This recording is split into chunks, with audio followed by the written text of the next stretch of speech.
Did you just make of that? Daniel Dubois. Good, he was sharp tonight and he was strong. He looked really strong physically. He hit AJ in the first 20 seconds, you know what I mean? Double jab right hand, and he kept on hurting him with a jab, which is really surprising. But AJ seemed to be overthinking a lot. Instead of throwing his hands, he was a bit hesitant. Maybe he was looking for one-punch knockout, and that's what happened. He hurt him. Another 50-50 trade-off, and then he got tagged. You know, you got to be careful when you're fighting big punches, you know what I mean? It's like, I fought Rivas Villaga, a big punch. I was careful.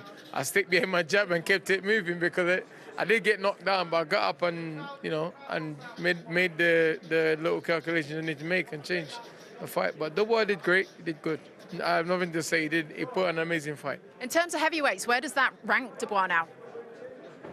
He's definitely number 3 now in the world. Definitely number 3 now in the world. He might be even number 2, but let's see. I think Fury and Usyk have to duke it out for us to decide number 2 and number 3. But he's up there. Well done to him, and he's done great for himself.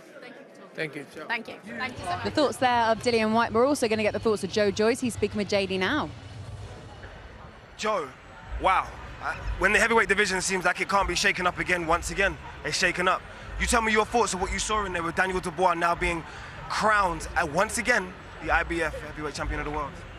It's explosive, and like they traded some shots, and I saw Joshua get hit with landed with some big shots, and he was a little bit troubled there. But then, like, as the fight wore in, he landed a few shots, and then I thought maybe he's going for like a rope-a-dope and trying to tire Dubois out, but then obviously Dubois was still on him and come in again with some heavy leather and just like, yeah, it was just too much, man. Too big and powerful, like landed the big shots, and it was a great night of boxing.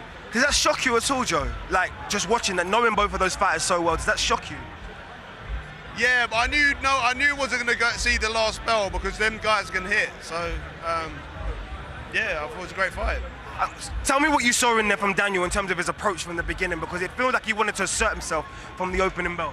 Yeah, he definitely closed the range, and I thought like it might go that way, like where Joshua would be like on the back foot more and Dubois would be on the front foot, closing the distance and getting in there, and they kind of went like that. But then, yeah, it was some really telling shots that Josh got hit with from Dubois, and he was still in there like through an uppercut or two, but yeah, it's a great dominant performance from Dubois.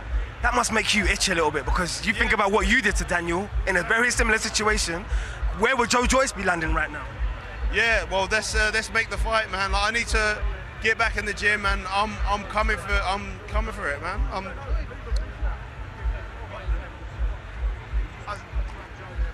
Joe, pleasure as always. I'm lost for the words, but yeah, he's lost for words. I'm going back. But in fairness, a lot of people in this building are lost for words, so it's okay, Joe. I appreciate you. Great night, man.